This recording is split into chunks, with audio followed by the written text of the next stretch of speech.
भगवान सूर्य के तेज से कर्ण का जन्म हुआ था। इसका जिक्र महाभारत और पौराणिक कथाओं में मिलता है। कर्ण के सूर्यपुत्र कहलाने के पीछे बड़ी ही रोचक कथा है। चलिए जानते हैं महाभारत काल के वीर योद्धा कर्ण से जुड़ी रोचक कथा के बारे में। वीडियो को हमेशा अंत तक देखिए या सुनिए, तभी आपको समझ में आएगा। ये उस समय की बात है जब सूर्यदेव कुंती के समक्ष प्रकट हुए और उनके तेज से कुंती ने गर्भ धारण किया और एक बालक उत्पन्न हुआ। उसी बालक का नाम कर्ण था। कर्ण ने जन्म से ही तेजस्वी कुंडल व कवच धारण किए हुए थे। कुंती कुंवारी थी तो समाज में कलंक और बदनामी के भय से उसने कर्ण को टोकरी में छिपाकर नदी में बहा दिया था।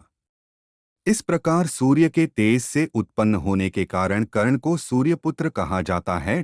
जैसा कि कर्ण को सूत पुत्र भी कहा जाता है। कर्ण को दानवीर कर्ण के नाम से भी जाना जाता है।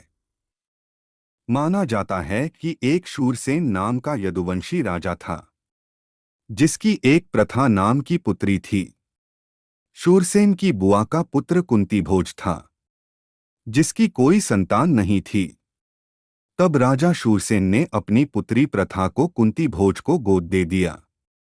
कुंती भोज ने प्रथा का नाम कुंती रख दिया और आगे चलकर प्रथा कुंती के नाम से प्रसिद्ध हुई।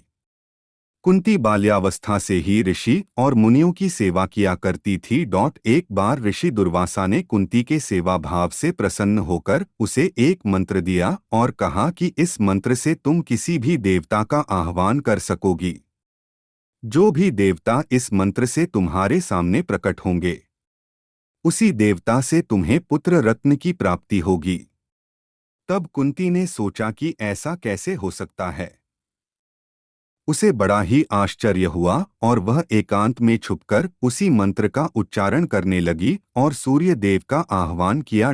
तब सूर्यदेव कुंती के समक्ष प्रकट हुए और उनके तेज से कुंती ने गर्भ धारण किया और एक बालक उत्पन्न हुआ। उसी बालक का नाम कर्ण था। कर्ण ने जन्म से ही तेजस्वी कुंडल व कवच धारण किए हुए थे। कुंती कुंवारी थी तो समाज में कलंक और बदनामी के भय से उसने कर्ण को टोकरी में छिपाकर नदी में बहा दिया था। इस प्रकार सूर्य के तेज से उत्पन्न होने के कारण कर्ण को सूर्यपुत्र कहा जाता है।